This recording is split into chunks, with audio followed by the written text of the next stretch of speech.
This episode of Geared Up is brought to you by National Car Rental. Take control of your travel experience with National Car Rental's Emerald Club. Visit nationalcar.com to find out more. I will say where I think Apple did a nice job, and perhaps this is a weird thing to say, is even on the pricing. So it's expensive, first of all. It's a little bit bigger in the same chassis size. At $2,400 is the starting price point. Yep. But for a starting price point, you get a very usable computer. You've got a 9th gen Core i7. It's a 6-core processor. You got the AMD Radeon 5300, 4 gigs of GDDR6 memory, I believe. Yep. 16 gigs of RAM and a 512 gigabyte SSD. So you've got a very workable computer. But how you spec this thing up now max out, I believe with 8 terabytes of SSD and 64 gigabytes of RAM is about $6,500, which is obviously expensive. But for what you are getting, doesn't seem crazy. No, not at all. Especially when you consider the fact that the 15-inch MacBook Pro, when you spec that out completely, it was more expensive by about $1,500. Yes. And did not have 64 gigs of RAM or an 8 terabyte SSD in it. So you're getting more for less money here. Welcome to Geared Up. I'm Andrew Edwards. I am John Rettinger. Geared Up is your weekly look at the world of technology, consumer electronics, and gadgets. And John, this week, it's almost like we are doing last week's show, but with actual news instead of speculation. Yeah. Last week, we talked about RAZR. Yep.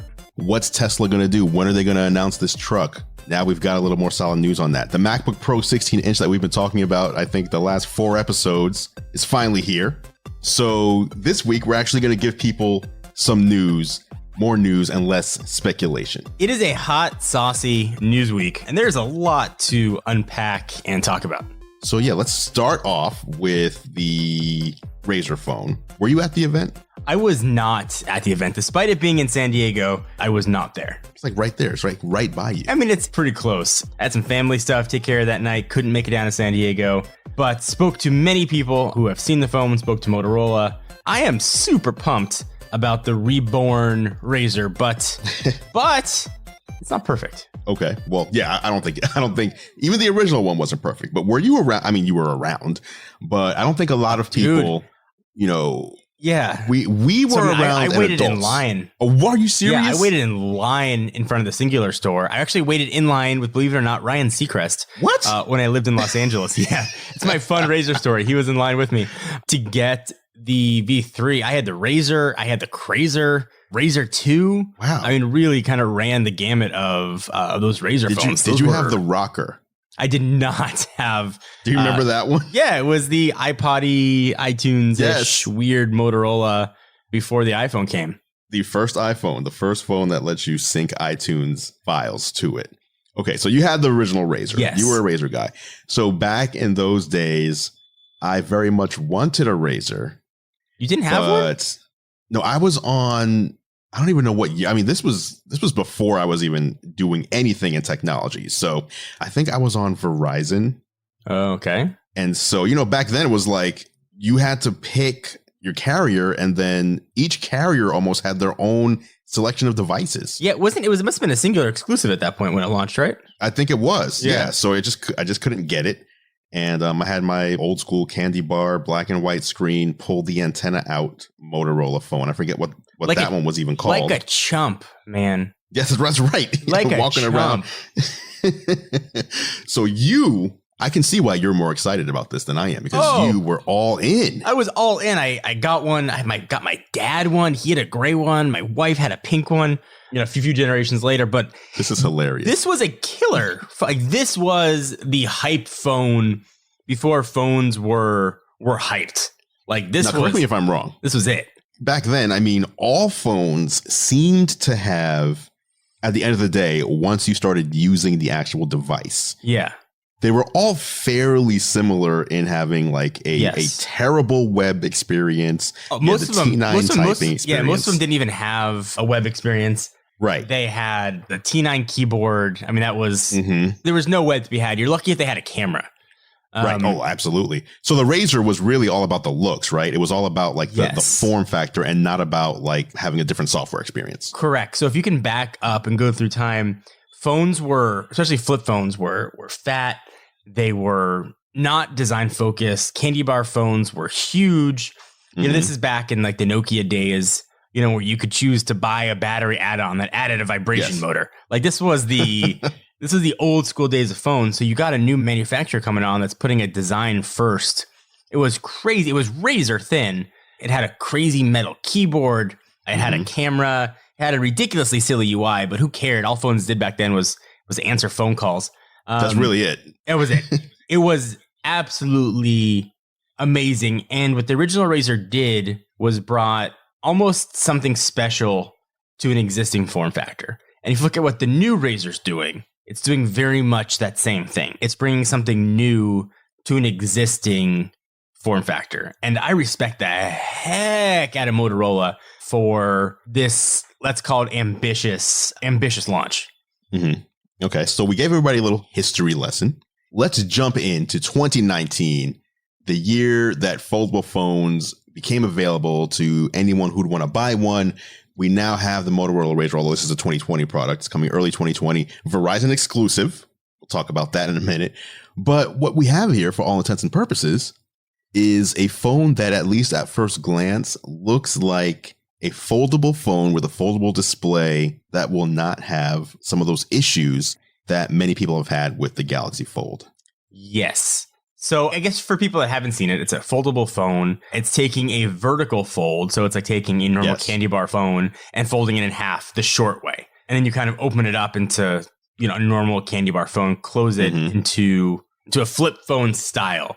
So what you've got is less of the screen area that's actually folding, which certainly lends itself to less areas with creases, more stable hinging, and just less issues overall.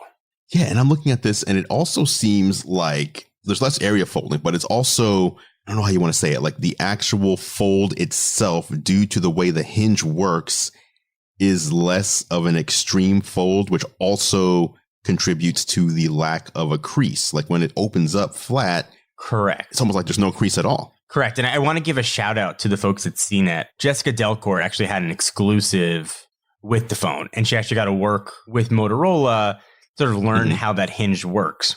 And if you could sort of pick an area where perhaps Samsung could have improved, it was the hinge. That was sort of their problem, their big problem, why they had to sort of recall and redesign. But if you look at the RAZR, so first Motorola left part of the hinge visible so you could see it work. But when it closes, it creates a hollow space, which is kind of a weird thing to say. On the Fold, for example, when you closed it up, there was a gap in between. Yes. Like you could see it. So what Motorola did, they created that hollow space. The gap still exists, but the gap actually folds itself inside of the hinge and becomes invisible to the eye. So it's actually, you can't see it. So the gap is there. So the gap is there, but it appears when you hold it that the phone is folding flat. And for those of you folks that never used a flip phone, it was very satisfying to fold it up and close it and end a phone call like that. Especially if you were mad. You were having an argument with somebody. Motorola's mimicked that. They put magnets into the top and bottom, so you get a really satisfying, like, slam that thing down. And you're getting a lot of really cool stuff. Now, if you are going to knock this phone, there are a couple things you could point out, right? So it's got a big old chin, which certainly the original RAZR had. So you could say it's a throwback. You've got a Snapdragon 710 as opposed to an 855 or 855 Plus, which not so awesome, and less an amazing camera. Let's say it's 16 megapixel f1.7, and it's single lens. There's no ultra wide or zoom there. On the flip side, you are getting a 6.2 inch plastic OLED screen with a bit of a weird aspect ratio of 21:9. Yeah, weird. But it folds. It does fold, and that is amazing. Potentially problematic, and I think for a lot of people, you've got potentially RAM management issues. So it'll be available either 4 or 6 gigabyte configurations. You couple that with the Snapdragon 710. I can't say this phone's going to be fast in a year. No. I mean, or now. I mean, at launch. Yeah, I mean, the 710 is capable enough, but it doesn't have much headroom, I don't think, for like 12, 24 months of constant Android updates and sort of maybe the memory management issues that the Android is known for. Yeah, but I think if you are holding in your hand today an S9, an S10, Note 9, Note 10, Pixel 4, iPhone 10 or 11, and you're thinking I'm going to upgrade to this, I feel like your main upgrade is going back to what the RAZR was all about all those years ago. Your upgrade is really going to be for form and function, like visual form and function. Yeah. You're not really upgrading for a better software experience or speed. You're not going to go faster if you upgrade to this from one of those other phones I mentioned. You may even feel like going a little slower, and your camera is absolutely not going to be as good as any of those devices. This is like a camera from like 4 years ago, basically. At least the pictures that I've been seeing that people took with it, it looks outdated out of the gate, but I don't know. That's where I'm kind of like trying to figure out who is the buyer of this phone, especially if this is going to be your only phone. This is a $1,500 phone, by the way. If this is your only phone. Who is the customer? Because I don't know that the customer is someone who wants bleeding edge technology, because the only bleeding edge technology you're getting here is the screen, which is some of the best bleeding edge technology out there. But the whole rest of the phone is going to feel like, I don't know if people are going to feel disappointed after a couple of weeks after buying it. Okay, so let me ask you a question. So you are fortunate enough, you drive a performance Model 3. Is that correct? That's correct. Does right now 0 to 60 in, by all accounts, sub 3 seconds. Insanely fast, right? Yeah. Beautiful looking car, but it's not the most beautiful looking car on the planet. It's a good looking car. Mm-hmm. Would you trade your Model 3 performance for a Ferrari, Lamborghini, a Bugatti that could only go 65 miles an hour? Well, I think this is where we get into who is the buyer. So for me, I think so. I guess if I'm being honest, the only reason I would say yes to that question is to then take the other car that I just got, the Bugatti, and then resell it to get the money for it and then go buy another Tesla and keep the remainder. But you know, if you take that out of the equation, those other cars that you mentioned, those just aren't cars for me. Those are not cars for someone like me who has a wife, who has a kid, who, you know, all these have dogs, as beautiful as they are. Okay, so then say a Lamborghini Urus, the SUV deck, but it can only go 65 miles an hour, but plenty of seats and room for all your stuff. I have to say no. I can't do it. So, I like it. I like going fast. But you see the point. There are plenty of people. I see the point. Plenty of people who'd be like, you know what? I want people to know that I've got a Lamborghini. Yes. I don't care that it's not the fastest. Correct. Look how crazy cool this is. That's the same story of the original RAZR. Yes. Oh, for sure. I would buy this phone. But would you buy this phone? Would you buy this phone knowing that this is your phone and your only phone for the next 12 to 24 months? No, absolutely not. We're weird. We have phones that come in every couple of days. There's something new, something new coming in. I know I don't have to use this for a year, 2 years. Mm-hmm. So it's for us, but we're weird. Right. But that's a weird market. We are not a big market. We are not a big market. But if you extrapolate, like the influencers, who people are going to see using it, like perhaps people will say, well, it's good enough for Andrew Edwards. Maybe it should be good enough for me. Yeah, this is interesting. Verizon exclusive. I'm not a big fan of exclusivity. Weird. We haven't had an exclusivity thing in that seems like an antiquated thing. We haven't had one of those in a long time. The Pixel has had the exclusivity thing before the Pixel 4. But it was sold unlocked. You could get it unlocked. True. Yes. So is this not being sold unlocked at all? This will not be sold, as far as I know, unlocked. Wow. Okay. But didn't realize that. Supposedly, it's a lifetime exclusivity agreement, but there will be an international version that supposedly will have the exact same band support as the Verizon one. So, ways around it. That's interesting. This tells me these things are all adding up to me to say that this is similar to the Galaxy Fold in that this is not something they expect to sell a lot of. Maybe not even 1 million of these over the next year. This is more something agree. They're going to make some, I don't know, 200,000, 300, 400,000. They're going to sell them and they're going to use this as almost I don't like to use the term public beta test because it makes it sound worse than it is. But basically, they're going to use this opportunity to learn where the technology should go in the future, rather than implying that this is the full realization of foldable displays. So we can say that it's, let's say, a widely available developer unit. There you go. Is that fair? I think that's fair. So you're buying one of these, just to be clear. Oh, yeah, 100%. If they don't send me one, I will definitely buy one. This is a phone that's on your radar and worth the money. For me, I feel like it's a phone I have to do a video of course. Oh, 100. Yeah, this is definitely a video phone. For sure. I don't like to do the thing where people buy a product and then knowingly to return it. Like, I'm just going to buy this so I can make a video, but I know I'm going to return it later. I think that's kind of cheap and silly. So I'd have to keep it if they don't send it to me. So you say that, and I know we're on a podcast, people are going to listen, but do you really mean that?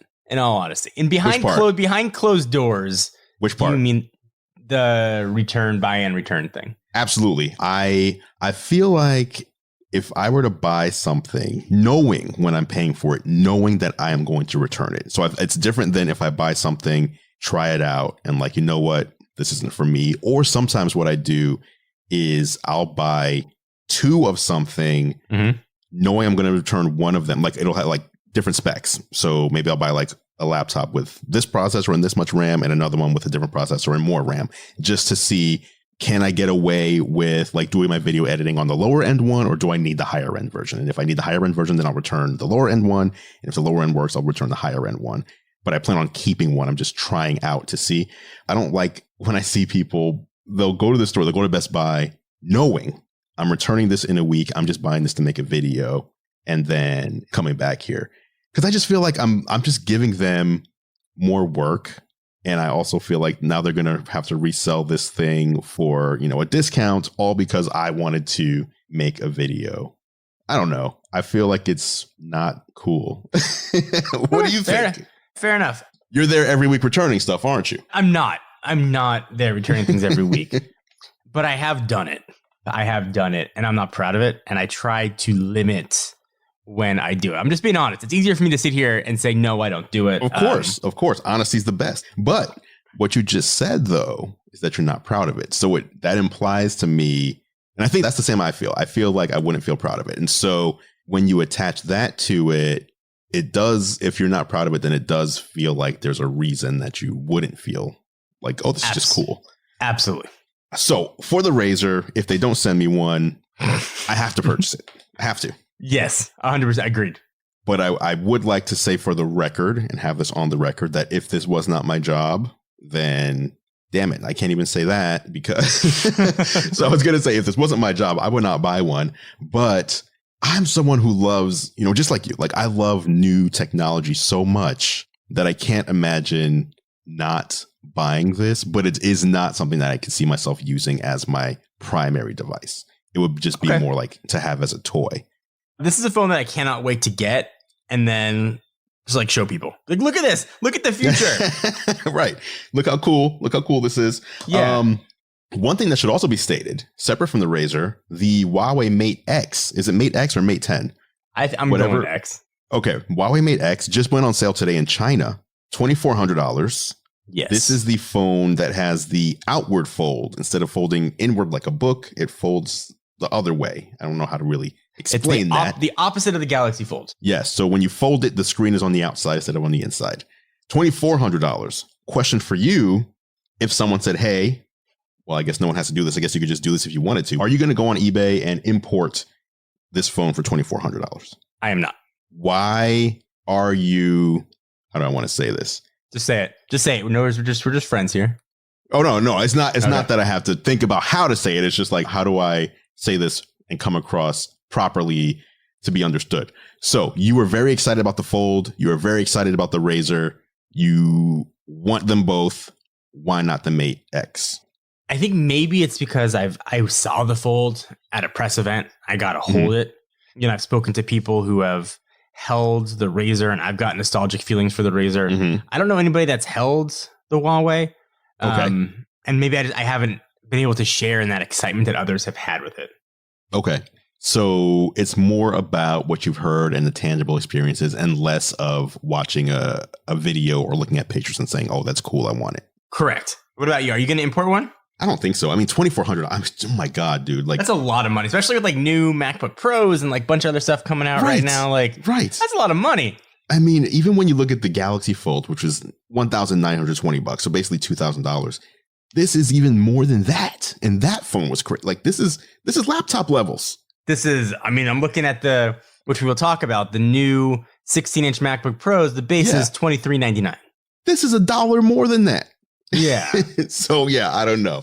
I don't know about that. So, okay. But it is coming with a new protective pouch. So, see, I didn't know that. Now I'm interested. shipping with a protective pouch, which is evidently a big deal. Imagine you have to after you use your phone, you have to place it in a pouch to carry it around. Put it in a pouch. Right.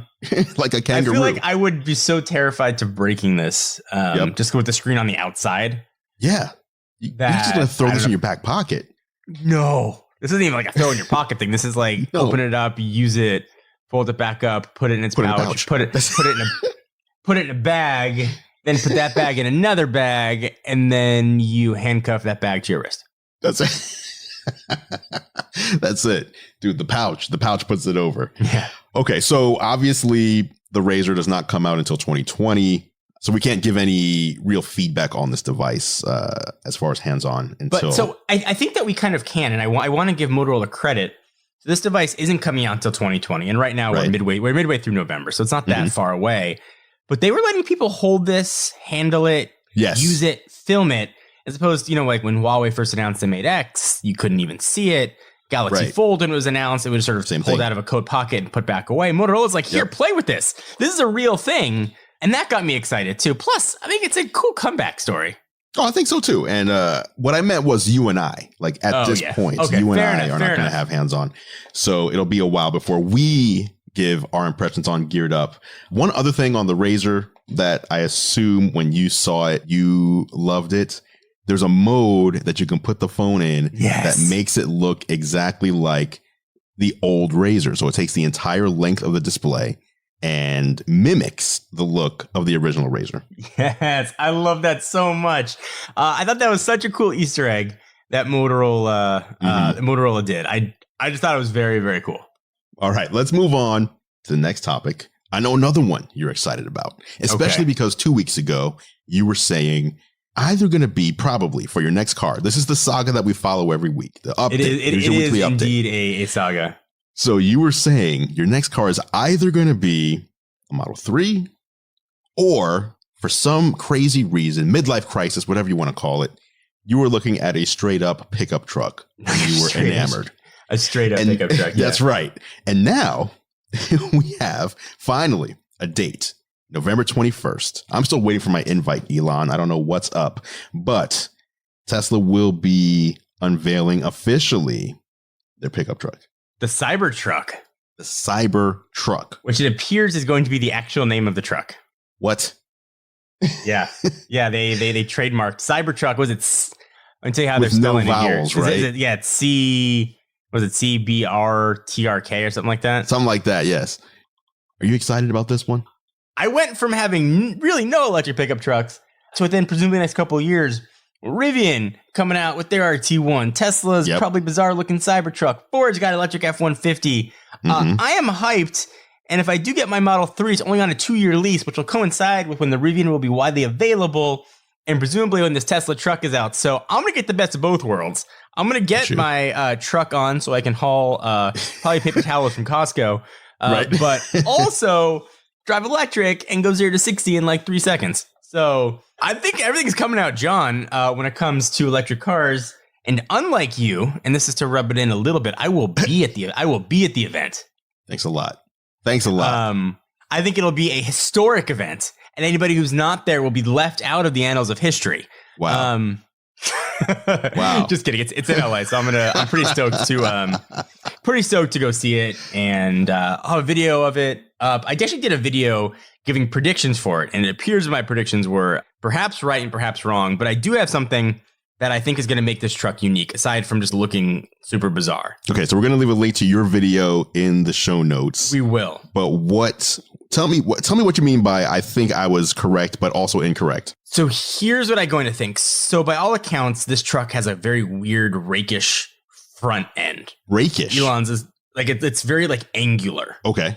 And that seems like a very strange decision for a truck. Mm-hmm. And to Tesla's credit, their design has usually been beautiful, but there's been function to the form. Yes. Correct? Sure. Yes. Because the curviness of the Tesla vehicles is, not just to look good, but also for aerodynamic purposes. Correct. Yes. Okay. So, and bear with me here. So if anybody's not familiar with Teslas or most EVs, normal internal combustion cars have an engine, traditionally at least, an engine in the front and a trunk in the back, right? Mm-hmm. And then when you get in a car accident, that engine essentially has to be inside something called a crumple zone. The engine usually goes underneath the cabin if it gets smushed in the front. And that way there's sort of space for the people driving to not get murdered by an engine. For sure. In Teslas, there's something called a front trunk, which is an open space that you can store things in. And the way it works, you've got sort of fender, a little bit of space, then you've got that open area, and then you've got a little more, usually it's like air filters and stuff, and then the passenger cabin, correct? Correct. You're with me so far, right? Yes. And for safety purposes, that's essentially all crumple zone. Infinitely safer. There's no engine that has to be moved or diverted in an accident. Right. Now, what if this rakish front of the truck, and the hallmark of a truck is obviously having a bed in the back, right? Correct. What if this front trunk essentially had, or this Tesla truck essentially had a front hatchback, a fratchback? What? If you will. What? Where when you open this thing up, instead of having a bit of a lip where you'd have a space to put stuff in like a trunk, you have essentially a hatchback, a second bed almost in the front of that truck. A fratchback, first of all. A fratchback. Please hashtag fratchback if you're listening to this show. Fratchback. Okay. So... And I think that might be why it's got this weird Cybertruck look, because you can actually lift up that front hood, I guess, and have an entirely second covered bed. That's absurd in the best of ways. But couldn't you see that? I don't know if I described that properly, but couldn't you see that happening? I can see that. Like, it would have to be like a true hatchback, and correct me if I'm wrong, because I'm not the biggest car guy. A true hatchback is when you open your trunk, which is a hatch, you can basically go from the trunk into the cabin with nothing in between, right? Correct. And so I'm assuming what you're saying is it's similar to that, except there would be something separating the front storage area from the cabin. Correct. Yeah, probably a firewall or something will be there. But you've got essentially like the bed of a truck in the front. That's crazy. Kind of, but kind of like an angular tonneau cover. Yeah, for sure. Covering it. I would not mind that at all. I mean, that crazy, sounds right? Good. That sounds good. You would have, my understanding is that pickup trucks in particular have more of a chance of like fishtailing due to the unevenness of the weight distribution. But with the battery, I'm assuming that holds things down to the ground. Not an issue. Yep. So not an issue. You are planted. You can have your, oh man, if you have that much storage, plus if you have the nice bed, like, so the cabin, I'm assuming here is going to be similar to like a Model X, but with just 2 rows. So you'll have. Yeah. So supposedly Elon said it'll be a 6-seater. So it'll have a front bench and then a rear bench. Interesting. That's interesting. Okay. This is all exciting to me because the one thing I don't like about pickup trucks, aside from their insane amount of gas that they use, is feeling like I don't have enough space like inside them, because most pickup trucks I've been in are the single row where there's not really even a second row. And I know the second row has been coming into popularity for a few years now, but I just haven't ever been in one of those. So I've always shied away from that because I'm like, this isn't practical for, you know, if you have a family. It's more of a utility truck. And now we're seeing if you can fit 6 people in there and you only have like you and yourself and like a kid or 2, this could be fine. It could be awesome. And so what you're talking about is called the crew cab, when you've got sort of that extra room. So if you look at something like the Dodge Ram 1500 or the Chevy Silverado with the crew cab, you essentially have like the seating capacity minus a third row of a Suburban. Okay. You've got a huge amount of room in the back. I mean, I could easily fit 3 car seats and then lay on the floor. You'd have so much room in the back of these things. So you could take that much room, plus presumably a huge bed. You might have the perfect car. And, you know, Elon gets crazy, right? Right, of course. With things he says. So he claimed that this truck could be theoretically capable of hauling 300,000 pounds. What? So the Ford F-150, I believe, can haul about 8,000 pounds. Wait a minute. What? Yes, correct. You heard me correct. 300,000 pounds. And the current F-150, again, I believe, is about 8,000 to 9,000 pounds, depending on which F series you get. So that's insane. So I also have another prediction. This event, I believe, is going to be at SpaceX. I bet they announced this truck hauling SpaceX's Falcon spaceship behind it. Wow.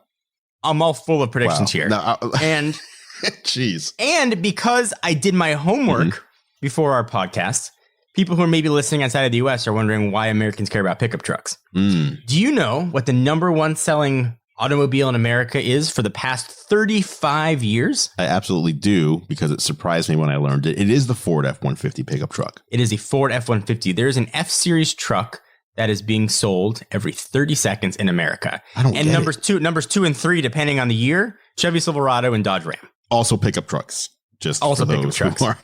Jeez. Okay. So if you have a company that's saying our goal, our stated mission is to speed up the adoption of sustainable transportation, you have to have a pickup truck. But are people in middle America that use their trucks for work going to buy a weird ass Cybertruck? Like, I don't know about that. What can it do that theirs can't? I think it really comes down to that. Now, obviously, there are some people out there who just love coal and love fossil fuels. There are those people out there that hate electric vehicles. True. Take those people out of the equation, though. And the reason I mention that is because a lot of those people do drive pickup trucks. But you take those people out of the equation. If I'm a business person, I want the most value for my money. Correct. So 100%. Let's just go to the Tesla. What's the name of their big truck, the diesel truck replacement? I forget. The semi? The semi. Yeah, Tesla semi. Okay. So the goal with the semi is obviously you're not using gas, but also with autopilot, you can have a train of semis. So you're paying one worker to drive, let's just say 3 or 4 trucks with the 2 or 3 trucks behind the driver, all in autopilot, all communicating with each other.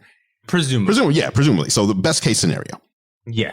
If you're able to do that, and if that becomes a thing, then as a business owner, if I'm able to buy this truck for just a little more than its standard truck, but I don't have to pay the salary and benefits and everything that goes along with an employee, I can have one person driving 4 trucks instead of 4 people driving 4 trucks, and having them possibly be able to drive for longer stretches of time due to autopilot and all that. I'm seriously considering that. And so if this Tesla truck can haul more, or if it can, save me in gas pricing or any of this stuff, it has to be something that I seriously consider if I'm a good business person. And I assume that a lot of these pickup trucks that are selling are to industry, so farming, etc. in the United States. Obviously, people are going to buy these for themselves as well, for personal vehicles. But my assumption, and tell me if I'm wrong, is that they sell so well because they work so well for people who are entrepreneurs, who need to, whether you're an entrepreneur or a big business, who have businesses that require you to have a pickup truck. Like when people come out here to do my landscaping, they show up in a pickup truck because that's how they carry all their equipment.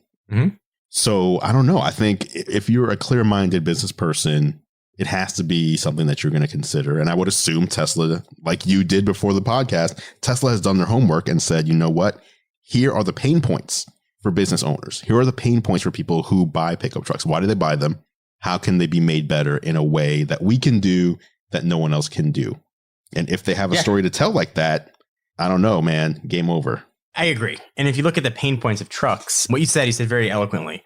It's how much can it hold, how much can it haul, and how often do I have to fill it up and for how much? Okay. And I think taking out the folks that really just love, the sound and the engine noise of trucks, and I'm sure that's a lot of people, taking those folks out of the equation.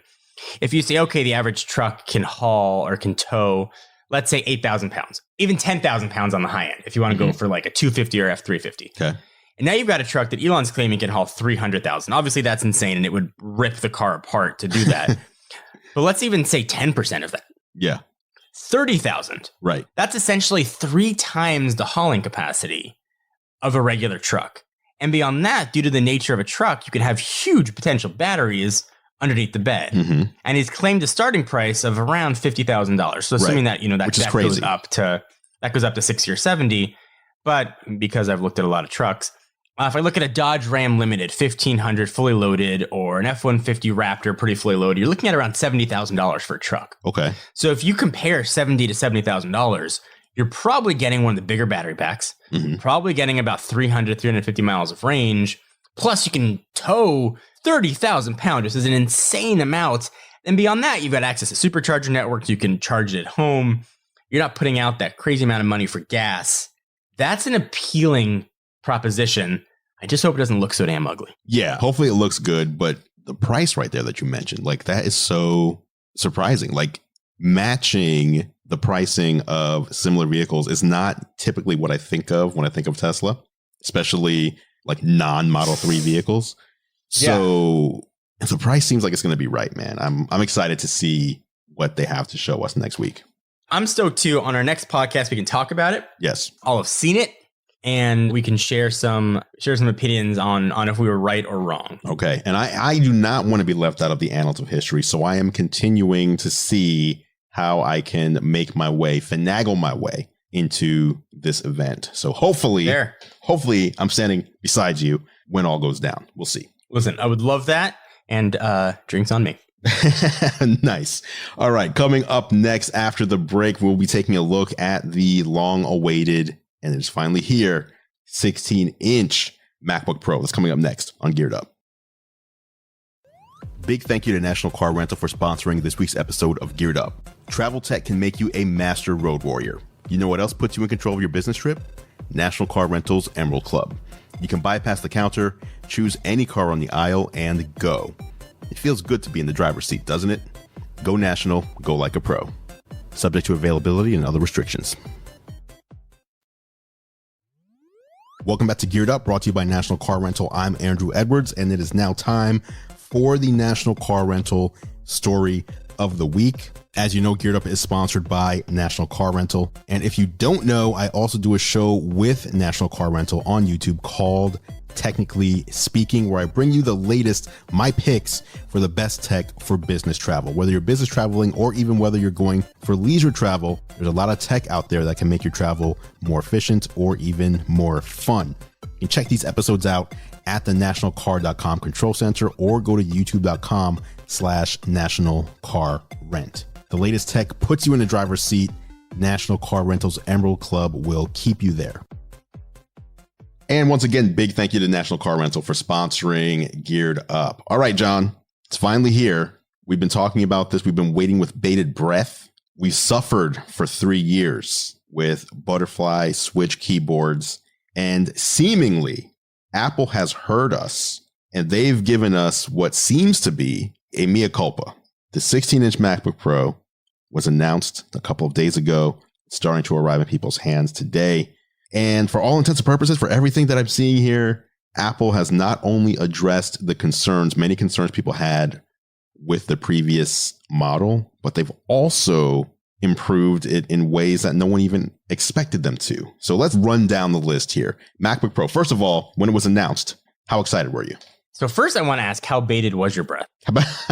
so bated, bro. I mean, I think that I felt guilty to like the Apple rumor mill of like, this is going to be amazing. It's going to have Face ID and it's going to hover and all this kind of crazy stuff. Then what you get is just like a 15-inch MacBook Pro replacement with a 1-inch bigger screen. Right. I mean, and is that it? Okay. Is that it? I mean, okay. So we can talk keyboard. I did not have butterfly keyboard issues, but that is not to say they did not exist. Sure. But because I did not experience them personally, I don't have the vitriol that makes sense that perhaps others have. That makes sense for those keys. Okay, so I have had, just for the record, several butterfly key MacBook Pro, MacBook Airs, and I have had to get 5 of them replaced at an Apple store after purchasing specifically due to keyboard issues over the past 3 years. Prior to these butterfly switch keyboards, I had to have MacBooks replaced 0 times for keyboard issues. So it was definitely something that was affecting me and always had me kind of nervous. Even if things were going fine, I always just felt like, when is this going to happen again? Because it obviously will. Yeah. So I get that. And so they essentially went back to the old style of switches, just made it a little bit better and improvements. I will say where I think Apple did a nice job, and perhaps this is a weird thing to say, is even on the pricing. Mm-hmm. So it's expensive, first of all. It's a little bit bigger in the same chassis size. At $2,400, the starting price point. Yep. But for a starting price point, you get a very usable computer. Mm-hmm. You've got a 9th gen Core i7. It's a 6-core processor.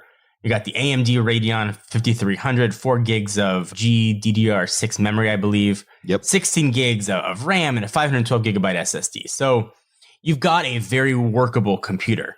But how you spec this thing up now, max out I believe with 8 terabytes of SSD and 64 gigabytes of RAM is about $6,500, which is obviously expensive, but for what you are getting doesn't seem crazy. No, not at all. Especially when you consider the fact that the 15-inch MacBook Pro, when you spec that out completely, it was more expensive by about $1,500. Yes. And did not have 64 gigs of RAM or an 8 terabyte SSD in it. So you're getting more for less money here. We can run down. So you talked about the keyboard. Now, to be fair, they didn't go back to the old keyboard. What they did was they basically took the Magic keyboard that comes with your iMac, if you buy an iMac or iMac Pro, and they took those keys and just basically transplanted that into the MacBook Pro. So you still have a lot of the benefits that they wanted the butterfly switch keyboard to have. And I actually didn't realize Correct. this. My assumption when I have an iMac Pro with the keyboard that came in the box here, I always assumed that this was also a butterfly keyboard. Interesting. Just because they look similar, but apparently not. This is a scissor switch keyboard. And so they just took this and put that into the MacBook Pro, which is good. They brought back the escape key, which a lot of people want. I didn't care about that one. That was one I rarely hit escape, but apparently a lot of people do. And they also moved the touch bar, that whole top strip, up just a little bit to avoid people accidentally tapping on it when they don't mean to. And they separated Touch ID out into its own button. And this one did throw me off. The arrow keys are now once again the reverse T shape, so you can just feel for them. That would always mess me up ever since they got rid of that to make it look a little better, like make it look more even. Correct. But then you couldn't do just like the touch and feel. You had to actually pay attention to what you were doing. So they made some keyboard changes. I'm happy. And it sounds like they made changes based on what people were complaining about. Yeah, so like exactly. A lot of people wanted the escape key. A lot of people wanted the reverse T for the arrows to go back. A lot of people wanted the keyboard to change. So I guess I give Apple credit. A company that generally maybe doesn't listen so much to feedback. Right. Seems to be listening a lot to feedback. I think so. Display is bigger, as we said, 16 inches. Now, the last one was 15.4 inches, so it's not a full inch larger, but it's a little more than half an inch larger. Yeah. It also has a little bit of a higher density. So it's 226 ppi now instead of 220. I don't know if that's gonna like make a difference visually, but it is an improvement. Audio is one of the areas where it's been vastly improved and a place where most people weren't complaining. Like, no one really complains about laptop speakers because they're laptop speakers. You don't expect the best out of them. Yeah. And what Apple did is basically, I don't even know how they did this, but it's 6 speakers now in this computer. And they're using, in a way, it's not the exact same tech, but the tech in a HomePod that kind of figures out its environment and what's around it and how to make the best sound. Apparently, they're using the same things they've learned over there, and they've applied it to their laptop speakers to the point where people are saying that, who've heard it, if you play music out of this and you turn it all the way up, you're not getting any distortion. It doesn't sound like a laptop speaker. It basically sounds like you have a HomePod inside of your laptop, which is amazing. Crazy. I don't know how they do this stuff. And supposedly as well, the microphones are drastically improved. They said it can replace like a Yeti or something, which I have a hard time believing. So if you watched, did you see John Morrison's video? Yeah, I share studio space with John, right? I know that. Yes, I did. I have absolutely watched the video. Okay, so he did a video where he interviewed Phil Schiller. We'll put that in the show notes as well. His audio was recorded on the MacBook Pro. He was not mic'd up. Well, I'm assuming he probably had a mic just as backup in case it just went terrible. Yes. But his part of the audio was through a MacBook Pro that was sitting on a table, like not even right up to his face, but was like, I don't know, 4 or 5 feet away from him. And it totally sounded fine. Like, I was shocked. And then Rene Ritchie recorded his video. I'll put that in show notes too.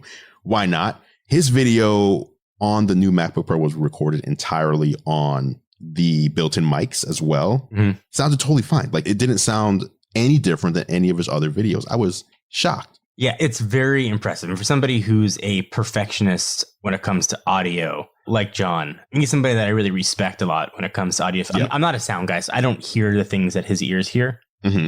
Is really impressive. So I do want to give Apple credit. But on the flip side, too, they did also keep the camera at 720p. No one's giving them credit for that.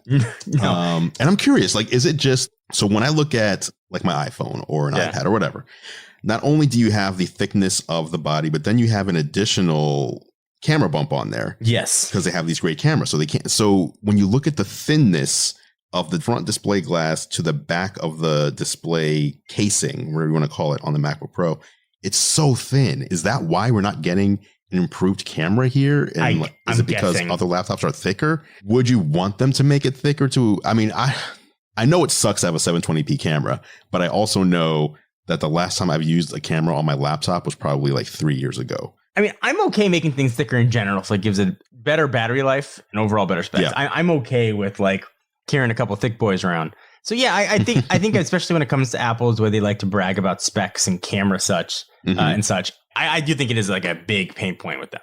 Okay. Yeah. And I think that's a completely fair assessment. We've had a 720p camera on these things for several years. I think like half a decade now with no improvements to cameras. That's too long, especially when you're touting your improvement and your camera prowess on your mobile side. It just seems like a weird, very weird miss. I agree. Battery life has improved, though. Speaking of improvements, they have added an additional 10% battery life, and they added, so the two big specs that I saw that I think we're talking about, or at least mentioning, now you can spec it out to 64 gigabytes of RAM, and you can add in an 8 terabyte SSD. So this really is like the iMac Pro of laptops for Apple. Correct. I think a perfect analogy there. Yeah, and you're getting it for cheaper than which would have got the last Gen 4. More spec'd out, way better thermals, so it's not going to be throttling anywhere near as much. From people that I've heard from so far, editing video, because obviously that's the circle we run in, people who are editing and exporting video, the fans aren't kicking on anywhere near as much, which is similar to the kind of the upgrade from an iMac to an iMac Pro, where you can do the same stuff and it's not, the fans just aren't kicking on. So I think Apple has a winner on its hands here this year. I agree. I mean, it's hard to look at this computer and not think it's a winner. It's expensive and it's not for everybody. But for those that need it, I think it's going to be a welcome addition. Is this a computer for you? Because I remember last week we were talking about this and you were saying it almost sounded like you were more excited about seeing a 14-inch version. Yeah, I am. So I'm recording off of a 13-inch MacBook Pro. Okay. I don't do that much editing myself anymore, so I don't need a 15-inch editing powerhouse. Now, having said that, I think a 14-inch version to replace my 13 would be a really nice option to have. But I don't think I'm the demographic. I think it would be wasted on me to spend $2,400 on a computer, which might be weird for some people to hear. But for folks that are editing, so the guys that I work with, it's going to be a must-have. So you're not rushing out to buy a 16-inch MacBook Pro for yourself? For myself. Now, we did go out and buy one today because obviously we want to test it. Yes. Yes is the answer to that question. Okay. Yeah. So there you have it. By the way, it supports 2 external 6K displays. That includes the new Apple Pro Display XDR once those are available in December. And if you're doing 4K displays instead of 6K, you can hook up 4 external 4K displays to one of these MacBook Pros. So yeah, like I said, very impressive all around. Before we move on to the next topic, though, the one other thing I want to say negative on this machine. Do it. With all the things that we just read, that we just talked about, all the specs, all the improvements, all the ways that Apple listens to the consumer, no SD card slot. They couldn't I know. They couldn't just give it back. As long as they're bringing things back, right? Just that one thing. I mean, if you're a photographer, if you're a videographer, I mean, I don't know. It seemed like that was the one port. And I don't mind when Apple takes stuff away. I didn't care about the headphone jack. I didn't care about the CD drive. But that one, the SD card slot on the MacBook Pro, I felt like that was a little bit too soon. You felt it. I felt that one. That's fair. I think that's fair. I mean, mostly due to laziness, I guess. It's the dongle life, right?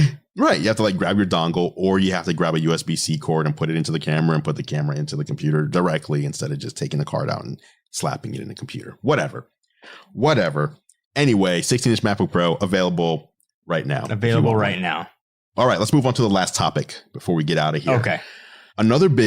Everything we talk about this week is like a big announcement and something that's been long awaited. This is another one of those long awaited big announcement. Finally here, Disney Plus. It's true. It's here. You have children. Launched on the 12th. I have children who are already very into it, mostly because I'm forcing them to watch Tailspin and Gargoyles, the things that I watched as a kid. But I did the 3-year D23 thing. Yes. It is awesome. And remind me, did that give us like 3 years for $60 or something like that? It was like an insane. I think it was like crazy. 40% off. Then I realized I've got Verizon and I could have had a year for free because I've got one of their unlimited plans. So joke's on me for that. But it has been the streaming service to have. You still don't have all the Marvel movies, but most of them are there. All the Disney movies, all the Pixar movies, all the originals that are there, which I'll talk about in a minute. National Geographic, every season of The Simpsons. I mean, the amount of content that's there and what's coming is amazing, despite it having some launch issues and it crashing for a bunch of people, which they should not have happened. Right. Very interesting. I found very quickly, for me personally, that I'm excited for something like this, Disney Plus. I think of all the nostalgia, all the stuff that I used to watch. I'm going to get to watch whenever I want to. Yeah. And then I get the service and I'm like, well, I've already seen this, so I like that it's there. I just like to see it visually on screen, that I have access to it, but I have no desire to watch The Lion King right now. Like, I've already watched it.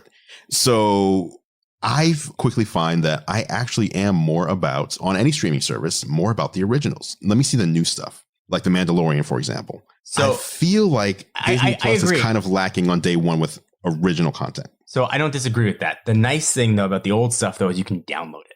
And you can keep all those movies on your iPad. You know, if I'm traveling with my kids, I'd buy a bunch of stuff and download it and keep it. I don't have to do that anymore. Right. I can just download it. Now, it is short on original content, which I will give you right now, but more is coming. You know, you've got sort of The Mandalorian as the flagship, which, and I'm not going to do any spoilers here. I haven't seen episode 2 yet, as the filming came out today. Chapter 1 was awesome. And is episode 2 out? It came out today. Ah, okay. So I cannot wait to keep watching that show. And my friend Jock Slade was on the very first episode of the Jeff Goldblum show. Yes, he was. That was cool. That is amazing. So I had another reason to watch it just to support him. So I'm in. I am all in on Disney Plus. Even if my friends weren't in it, I would still be all in on Disney Plus. I like it. I just wish that they followed, like with Apple, right? Apple was all original programming, no back catalog of anything. Nothing. And so what they did... They don't have any IP, right? Right. So what they did with their new shows, though, was they gave you 3 episodes out of the gate. So they didn't do the Netflix thing where it was, here's the full season, just dropping day one, bam. Yeah. But you could dig into a show a little bit and then have to wait, till next week for the 4th episode. So I was just hoping, like for The Mandalorian, if they would have given me the first 3 episodes out of the gate, I would have been way happier. Just because, again, once I started going through the content, I was like, well, amazing. I have all the seasons of The Simpsons, but I've seen a lot of this stuff and I'd rather not see a repeat of something. I want to see like something new. So that was just it. And again, obviously this is going to grow. And this is not, is in no means do I mean to say this as an implication that you should not sign up for Disney Plus. I'm just more pointing out the one thing that I wish that they had more of on day one. Totally fair. Totally fair. But no, I mean, this is interesting because they said within 24 hours, they had signed up 10 million subscribers, which, I mean, that's nothing to shake a stick at. Obviously, that's not anywhere near what Netflix has. I am super curious how Apple TV Plus is doing with the whole, if you've purchased any Apple hardware in the past, I think it was like 4 months leading up to the release, and then anytime after, you get a full year. How many people are they seeing using their service? Probably a lot, I would imagine. I would assume so too. The one kudos I want to give both companies is, well, Apple has done it with all their content so far. Everything is in 4K. Yes. Everything is in Dolby Vision if you have a Dolby Vision compatible TV. And if you don't, it's in HDR. And everything is in Dolby Atmos sound. So the highest quality streaming sound, the highest quality video quality that you can get, you're getting from Apple. And apparently they're also the highest bit rate of any streaming service. But Disney Plus also, anything that they can put in 4K, they put it in 4K and HDR. They're not doing Dolby Atmos on, I haven't seen it on anything, but it's a nice to have. It's not a must have. Yeah. The one thing though, how is Avatar not in that's just full HD? Like Avatar? That's surprising. Maybe there's technical limitations for what they could do, but no, that is weird. Surprising. That is definitely surprising. Yeah. But I like seeing this visual quality because it's so weird, but broadcast TV has fallen way behind. Broadcast TV is not giving you the best sound, and it still seems to be stuck in 1080p land. Correct. It's the streaming services that are taking us into the next level. All right. Disney Plus. Have you been using Apple TV Plus at all? I watch Helpsters with my kids on it. But no, I generally am not watching too much on Apple TV Plus. Helpsters. Okay. I'm very excited for Servant. Have you heard of that one? I have. That one does look very good. I'm a M. Night Shyamalan fan. I know he kind of burned some bridges with a lot of people with some of his movies, but I've always found his stuff to be at the very least intriguing. And this show looks intriguing. Comes out on November 28th. But yeah, that's the update on the streaming services, Disney Plus. I don't know what the next big thing is going to be after this. It's all the shows. Who else has something? But I don't know. Nothing really new, but all the new shows are going to start hitting Disney Plus, all the Marvel shows. And that's when I think you'll start to see the powerhouse that it's going to be. I'm ready. All right. With that, I think that takes us to the end of this episode of Geared Up. Lots of stuff. Next week, we're going to be talking about we have Black Friday around the corner, holidays. Maybe we'll give us some holiday picks from each of us. We'll see. I don't want to make any promises and then not deliver, but it's a maybe. We'll see. True. Yes. So, thank you everybody for listening. We will talk to you next week. Thank you guys. And that is it for this edition of Geared Up. Thank you so much for listening. Of course, you can catch John and I on YouTube. I'm at youtube.com/gearlive and John is at youtube.com/John4Lakers. Feel free to head over and subscribe to our channels to stay up to date on all the latest tech. Speaking of subscribing, you can subscribe to Geared Up in your favorite podcast app if you haven't done so already. Just search Geared Up, that's 2 words, not one, in Apple Podcasts, Spotify, Pocket Casts, Overcast, or really wherever you choose to listen. If you like what we do, please consider leaving us a rating and review. It really helps other people find the show. Geared Up is a Gear Live podcast, and you can see more from us at gearlive.com. Thank you so much for listening. For John Rettinger, I'm Andrew Edwards, and we'll catch you in the next episode.